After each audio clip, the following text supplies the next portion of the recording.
My text breaks away from the Gospel of Luke this morning and instead focuses upon the last words in the Gospel of Matthew, where Jesus says, "All authority in heaven and on earth has been given to me. Therefore go and make disciples of all nations, baptizing them in the name of the Father and of the Son and of the Holy Spirit, teaching them to obey everything I have commanded you, and surely I will be with you always to the close of the age." I call this the command that has not been canceled. Jesus never canceled the command to go ye. The apostles certainly never canceled the command. The Holy Spirit never canceled the command. And it's from the commander-in-chief, from Jesus himself, go ye. And whenever he gives an order, I find it's critical that we as his followers give that order the utmost respect and obedience. Normally, on a winter mission Sunday, which this is, or on a summer mission Sunday in June, which we always have at least 2 Sundays a year exclusively dedicated to missions, we have a guest speaker. However, it's been about 5 years since I, as pastor, have made a comprehensive missions report to the congregation. And I want to take the opportunity to do that this morning, to let my message to you be a report. In the church newspaper, which you received a week or so ago, I noted the beginnings of our missionary emphasis at the church, and it's not my purpose now to recap that story. It can be read if you didn't get a copy. They're available at the back. But in those early beginning days, the Lord made it very real to my heart that I, as a pastor, was committing a sin of omission by not emphasizing missions, by not giving to missions personally, and that sin of omission needed to be corrected. Over the years, we have worked carefully with a board and now with the missions committee, as we have seen step by step the Lord bring increase in missionary giving, which has in turn allowed us to add to the missionary roster and bring us to the present position of supporting 58 missionaries and 12 different projects or ministries. We do not support more than a handful of these in toto. We cooperate with other churches in making up the support team. But we do have a rather significant sized missionary family. I'd like for you to reach inside of your bulletin this morning and take this green sheet, Winter Mission Sunday, because for a few moments I want to talk to you about the greatest people that I know, the people that are on this roster, and give you a moment-by-moment bird's-eye view of what your missionary giving is doing. Let's walk for a moment through the lives of our missionary family. Dan and Jeannie Anglin are currently home on furlough. Dan directs the Far East Bible schools for the Assemblies of God. His responsibility is the oversight of 50 Bible schools in the Far East that are preparing Asian young men and women for ministry. You'll notice that we have their children's names there. For all the missionaries that are listed that have children still living in their household, that haven't gone yet to college or become married, we have listed the children's name as well. Greg and Beth Ostring are getting ready to go to El Salvador, where they are going to be working with Latin America Child Care in feeding programs and in relief programs. Norm and Betty Backman are grandparents that could have retired and settled down into the easy life in their home in Santa Ana. They're out in Sierra Leone, West Africa, in a town of Safadu, where they have been establishing strong churches, a youth center that this year has reached 1,000 in attendance, the creation of a youth center in another town down the way. One of their associates, who has been ministering with them for 7 years, who himself is a Sierra Leone man, was martyred by his Muslim family earlier this year. So they've known that sorrow in their life. Norm is struggling with skin cancer to boot, but they have not left their place of responsibility. And Norm and Betty, when you listen to this tape, I want to tell you on behalf of all the people that are here that we're standing with you and praying for you.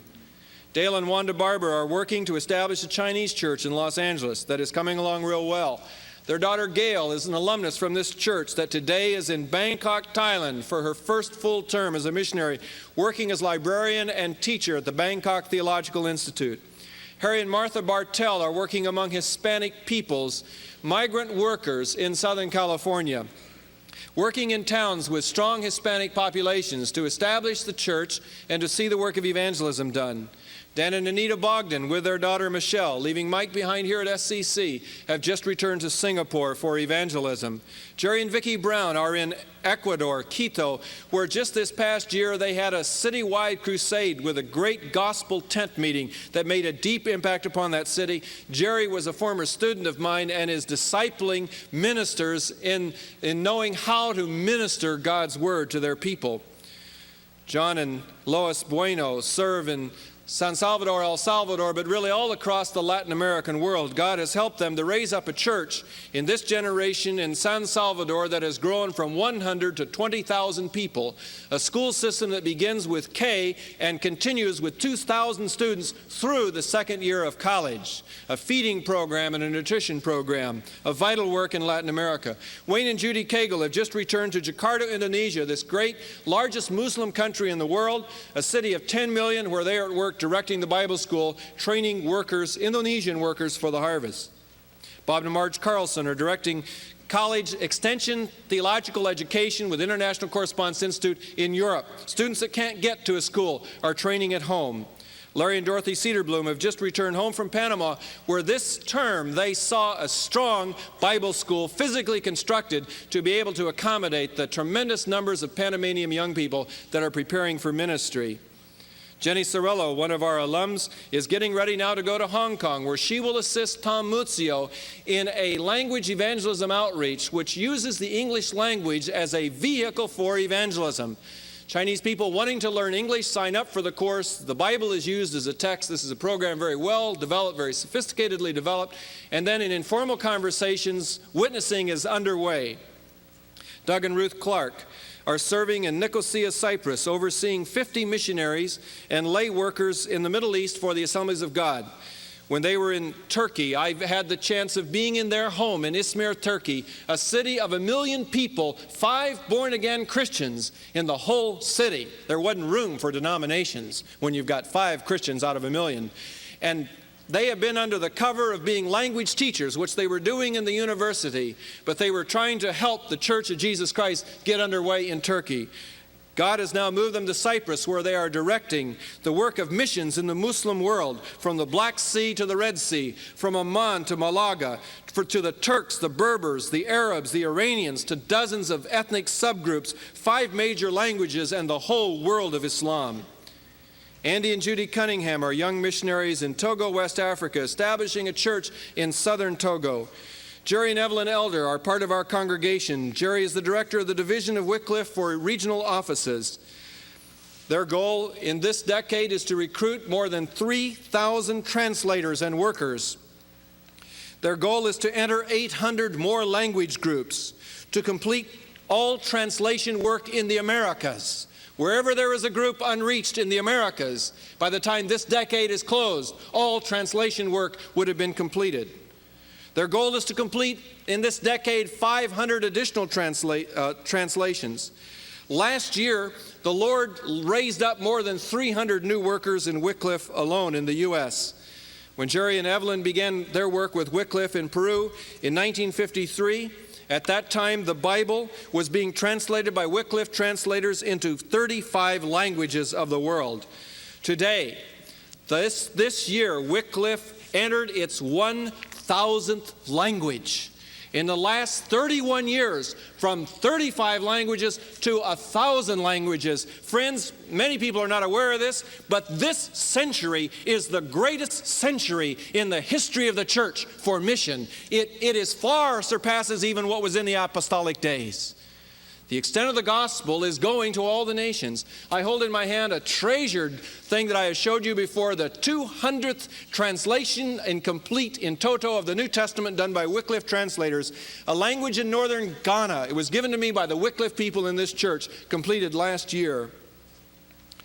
Paul and Lyndon Fakenbinder are here in this service. Their ministry is all of Latin America. 1,000 times a day their voice is heard on radio. 100 times a day their voice and picture is seen on telecasts. Thousands and thousands of times a day their newspaper columns are read. There are some very special guests that they may not even be aware are in this service, but Aurelio and Yvonne Arache are here. I'd like Aurelio and Yvonne to stand. They were led to give up his business and go into the ministry 10 years ago under the influence of Paul and Linda. Today they are pastoring in Mexicali 3 churches, or is it 6 churches, with over 1,000 people in their ministry that God has given to them. Direct connection with the ministry of Paul and Linda. Thank you so much for allowing me to introduce you. Ed and Faith Ferguson are reaching out with International Correspondence Institute in the United States with evangelism, Christian life, Christian service, and college-level extension courses.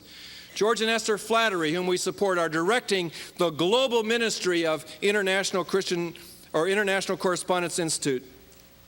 Jim and Cora Frederick are in our church. We know Cora because of her Mother's Day ministry to us. Cora, because of MS, is now confined to a wheelchair. Jim is the director of the Division of Data Processing of Wycliffe, a very necessary and vital support ministry for the entire work of Wycliffe. Dean and Jean Gilbert in our church have just returned from Papua New Guinea for a 2-month leave where they are working in teaching the children of Wycliffe missionaries. Jim and Carla Gattel, alumni out of our church, Jim's mother is in this service, has just gone to southern Thailand, a 99% Buddhist country, where they are now seeking to help and establish the church. George and Sidonia Vosdick were in our church the last 2 years. They were students at Southern California College. They've gone back to their homeland of Yugoslavia to establish the first media ministry in Yugoslavia. And Sonia is establishing the first music ministry in the Pentecostal, or any church, really, any evangelical church in Yugoslavia. Dana Heinrichs, one of our alums, is now just gone recently to Belgium, where she is working with International Correspondence Institute as a lay ministry and a secretary. Ron and Carolyn Hittenberger with their girls have just returned from Haiti and the Caribbean, where they have served the past 17 years. And if you want to see a work for God that has been done in this world, sometime get to Port-au-Prince and see the scores of churches that have been established and the hundreds of ministers that have been trained and the relief effort that has gone underway because these people have had the call of God on their life. Jean and Sue Hudlow, another of our church alums, is teaching in a theological school, a Bible school in Sonora, Mexico. Don and Betty Jenkins are in Solola, Guatemala, directing a Bible school of over 100 enrollment. Paul and Jean Clark in the Philippines, veteran missionaries. One of their recent letters told me that 3.5 years ago they started a church, and now that church is over 2,000 people with 35 Bible studies throughout the community it is located in. Margaret Klassen, who has given all of her life as a single adult to serving the Lord in missions, heads the Bethsaida Bible Institute in Durango, Mexico, with 170 students. Berend and Margaret Knudsen have recently entered the mission field of Malaysia. Peter and Vlasta Kuzmic are also Yugoslavs. Peter came to SEC years ago when I was first beginning my ministry here. Peter would come and be a part of the church. And now for these years, Peter has headed up the work of Biblical Theological Institute in Zagreb and Osijek, and he is involved in pastoring. He's involved in training the next generation of leadership in all of Eastern Europe. His ministry not only takes him to Yugoslavia, but Bulgaria, Romania, Hungary, the Eastern Bloc countries. A man who is revered, even at his youth, is revered and respected among the Eastern European community of Christians. He recently, for the first time, was on television, Yugoslav national television, the first time an evangelical voice has been invited to give a testimony. Dick and Sue Mortimer are here in our church, and Dick directs the accounting and finances for Wycliffe. For years, he was the only certified public accountant in Wycliffe. Their daughter, Cindy Mortimer, is today living in a tent in Honduras, ministering to Nicaraguan refugees with World Relief Agency. She is a nurse. Tom and Beth Muzio are in Hong Kong, where Tom heads up the greatest ministry to the greatest mission field in the world, the continent of China, 1 billion people. His ministry, Operation Sunrise, has received more mail from China than anybody in the world. He has received over 2 million letters out of China as a result of direct advertising on Chinese network television for English language courses. And that response is then followed up by gospel witnesses. Tom has just returned from being a month in China. Dave and Linda Neighbor are in the southern part of Yugoslavia doing what everybody told them it was impossible to do. They went in as students. They have now been in 4 different universities in order to keep their visa active. You don't get in those countries by being a missionary. So he just keeps going to another university and taking another graduate program. He is reaching the Albanian community that has fled Albania into Yugoslavia. There are 2 million Albanians that have come across the border into Yugoslavia, 3 million Albanians remaining in Albania. They have begun taping gospel radio broadcasts to the Albanians in Yugoslavia and Albania. They have purchased a Muslim mosque and established the first Christian Albanian church. Incredible ministry, young man on fire for God. We have David and Alice Nguyen, veteran Chinese ministers in Taiwan at the Bible School. Larry and Mary Pate with Overseas Crusades, helping churches develop themselves missionary programs that are in third world countries. Our own Mike and Eileen Peavyhouse working with InterVarsity here in Orange County. Cody and Sharon Pelham with their 3 children being the dean of the Continental Bible College, which trains students from all over Europe and the Middle East for the ministry. Roger and Nadine Perkins, who I had the joy of being in their home in Shizuoka, Ken, in Japan a couple of years ago, seeing them get a beachhead for the gospel in that difficult-to-reach area of the world. In the first service, I introduced Akiko Yamaguchi, who I believe I've introduced before, but Akiko now sings in the choir, and she's going to Southern California College. Why is she here? Because when I was in Japan, she was my translator in one of the services, and I sensed something about Akiko, and I said, what do you want to do with your life? And she said, I want to somehow give my life to the Lord and be involved in helping the church develop a music ministry. And I said, you should come, if you can, to the United States and study. We've got a good program at Southern California College. She saved up her money. I would embarrass her if I told you how much she had saved up in her secular employment, but she saved it up to pay her own way, and she came, and she's singing now in our choir, getting ready to go back and start a music ministry in Japan. She's a person who Roger and Nadine have helped to disciple.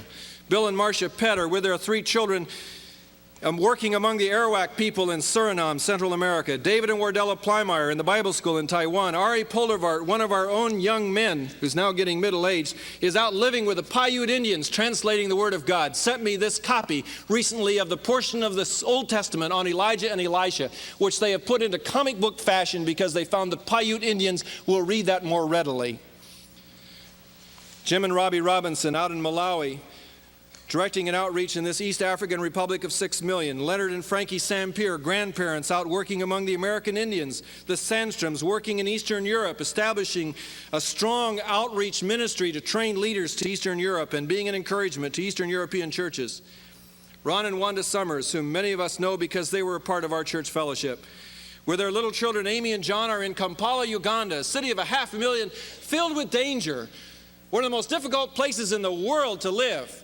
Rwanda, in one of his letters, reported that at night they could hear the gunfire going off as people were being executed in other parts of town, and how the Lord had to help them to deal with the fear. In August, they had their first church service of the church they're establishing in Kampala, and they had 40 people present, 40 adults, for that first service. John and Edith Stetz, veteran missionaries assisting in Yugoslavia. Wayne and Sylvia Turner at Kinshasa, Zaire, establishing the Bible School, buying gasoline for $10 a gallon. Wayne and Muriel Turner, their folks, veteran missionaries in Nakuru, Kenya, 33 years as missionaries in Africa. This term of service, their work has grown from 53 to 90 churches.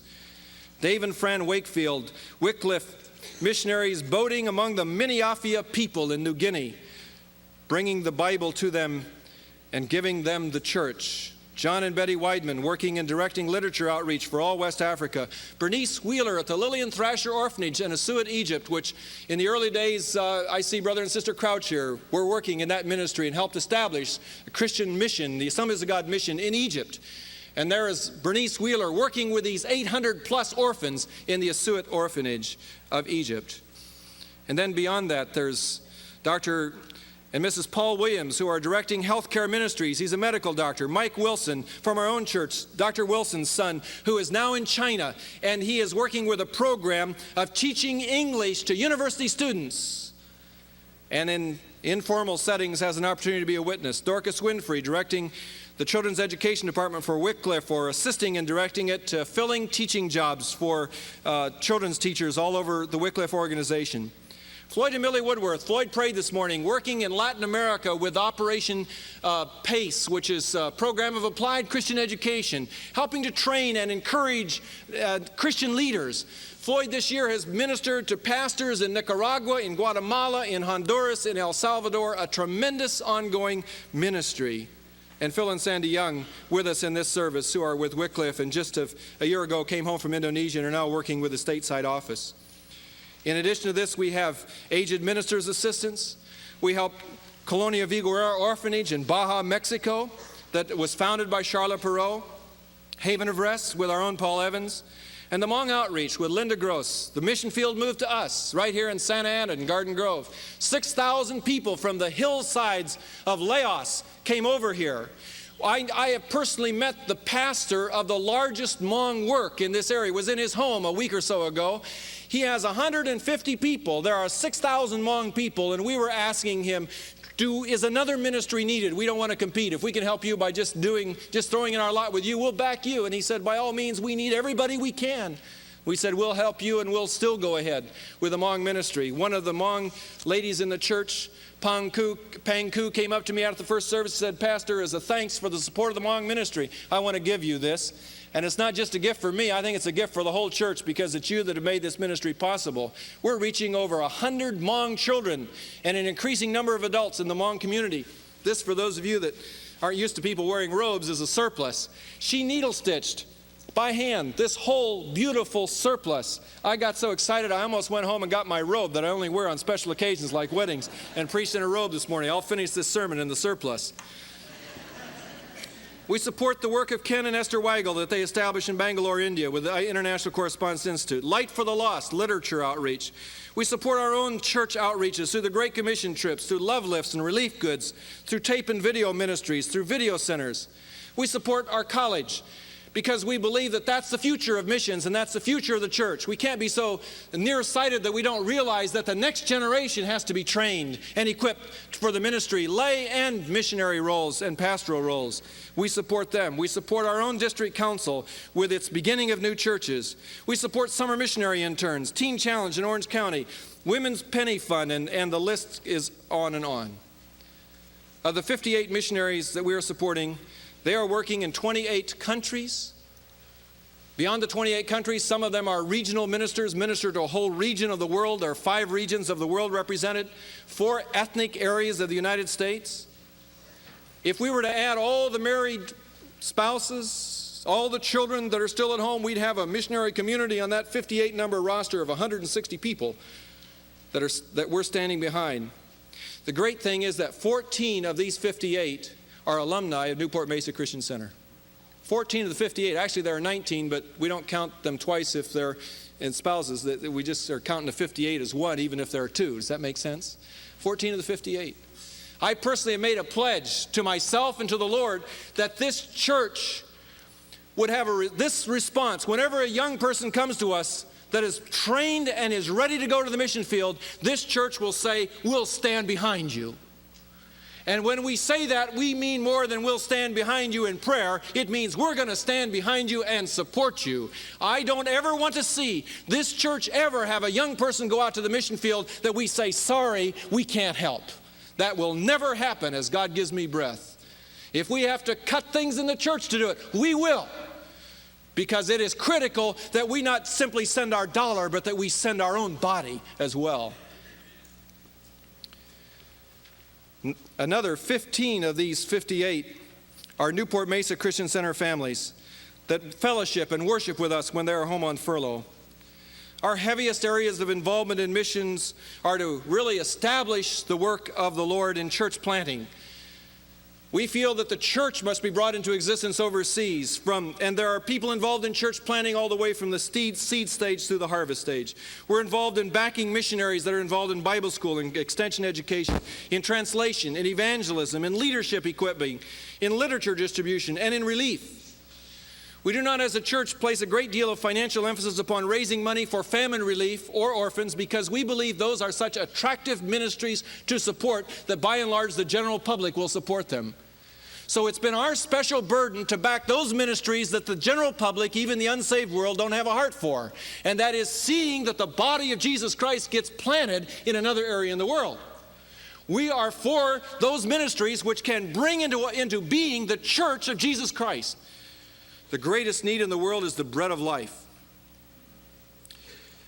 This year, this church, and this figure astounded me because we have so many different categories where missionary giving goes.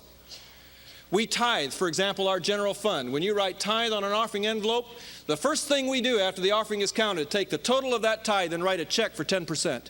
Because if people ought to tithe, we felt the church ought to tithe. So we simply flat out tithe all of our income to missions.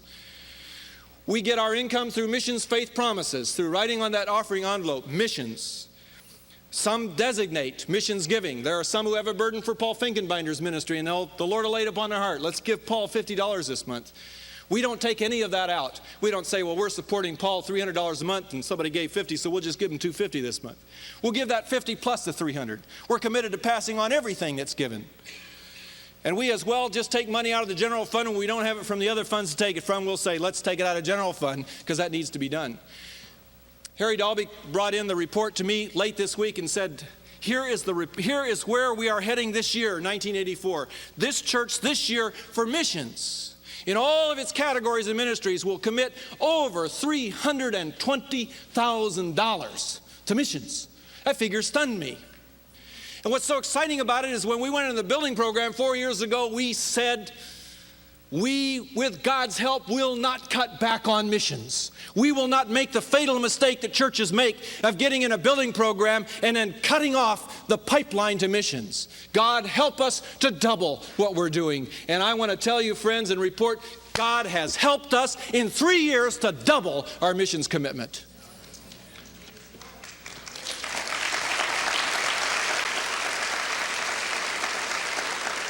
Churches that are not missionary-minded are dead in the water. God has absolutely no use for them at all. No one is underwriting this amount. There are no large givers to missions in this church. There is a participation of the many, and our goal is the all. Every teenager and every child in this church I'd like to see be a mission supporter if it's a nickel a week. We all need to get online. And we're not stopping at $320,000 because we have the need for these video centers, because we have the need to do something with the Hmong ministry. All of a sudden it's growing up on us, and now we found it. It's so happened that now we need to set Linda aside and say, go do it full time. You can't work as a registered nurse, go to school and do the Hmong ministry too. We have said there are additional support needs within our own church family. And Tom Muzio keeps saying to me, George, what are you going to do about China? So we come to support for missions. How do we do it? We simply ask people to establish little goals, which we call a faith promise commitment. And what these simply are is a goal for giving. I know when I make my faith promise commitment, I have a two-step process. I say, what can I give that I know I can squeeze into the budget? And then I do a second thing. I add on to that amount what I believe the Holy Spirit gives me faith for. I just add that to the number that I couldn't provide. Lord, there's no way I could give that, but I believe you're saying that to me. Help me to add that and trust you for it. I was standing right here 6 months ago in our summer faith promises, and I knew what I was going to give. I was just going to keep it at a maintenance level, and I felt the Holy Spirit say to me to give me a figure that almost doubled it. I said, Lord, I can't do that. There's just no way. He said, have faith. It's been the fun of my life in the last 6 months to see how the Lord has just unbelievably allowed that money to come in to get channeled, because there's a limit to what I could do, but then my faith with Christ goes to work and brings the increase. I've looked all through the New Testament, and I find that the command, go ye, has never been canceled, but I also find that people cannot go unless they are sent. And that's the function of we, the Church of Jesus Christ, to send those who will go. And to pray the Lord of the harvest to send forth laborers out into the harvest, because the harvest is plentiful, the laborers are few. Thursday night I had one of the delights of a lifetime. Dan and Jeannie Anglin, on the spur of the moment, had a house guest and invited us over to their home for dinner that evening, and we got there. Their house guest is named Myochit. That's his name, first, middle, and last, one name. He's from Burma. Myochit is the pastor of the Assembly of God Church in Rangoon, Burma. In Burma today, it is impossible to get missionaries into the country. The missionaries were all kicked out by the government in 1966. There has not been a missionary in Burma since 1966. But the philosophy of our missionary program has been to get the missionary in long enough to get the Church of Jesus Christ planted. Then if the situation changes, the missionary gets out, but the church doesn't. The church goes on self-propagating, self-supporting, self-governing. Mao Chit told me, and Burma's been a very difficult country. It was a country that Adoniram Judson went to 200 years ago. He spent a lifetime in Rangoon, Burma, and its environs. And in that lifetime of translating the Bible into Burmese, there were 6 people that came to the Lord in that lifetime of ministry. 6 people. Some ministries are in seed stage. Mao Chit's great-great-great-grandfather was Adoniram Judson's second convert. He said to me, I am a 5th generation Christian. I said, tell me about your church and what's happened. He said, when the missionaries had to leave in 1966, we had in the church that I came to pastor in Rangoon, we had 15 people. Today, we have 3,000. We have churches started all over Rangoon. He was so busy showing me his pictures of the preaching centers they were involved in. A year ago, they had the Jubilee of the Assemblies of God presence in Burma, and they asked everybody in the country to come that was a Christian and had been one and part of an Assemblies of God church. Some walked for 2 weeks to get there. They had it in North Burma. There were 50,000 people that showed up and camped for 10 days in a village area that had been provided by the government. It was an incredible meeting. No Westerners could get there. It was all Burmese. And he said, we're involved in missions. He said, if you can walk for mile after mile after mile today in North Burma, and every village you come to, without exception, will be 100% Christian and Assemblies of God. I thought, wow, that would be unusual. He said, what's exciting now is these churches in North Burma are becoming missionary churches because they realize that on their border is Tibet, and the Tibetan refugees have spilled across the border into North Burma, so they are now winning Tibetans to Christ. And since my uncle and father were missionaries to Tibet, that made my heart glad. Who would have guessed that God would have won it through northern Burmese Christians, first generation? The work of missions is going on. And I think somehow that we lack a dynamic in our spiritual life if we're not on the line for missions. On the line in praying, on the line in giving, and on the line in being willing to go if Christ tells us to go. In your bulletin today, there's a little green card. I'd like for you to take it out and ask the ushers to come. For a moment, if you didn't get one of these or didn't get a bulletin, if you just raise your hand, because we're going to close the service with this.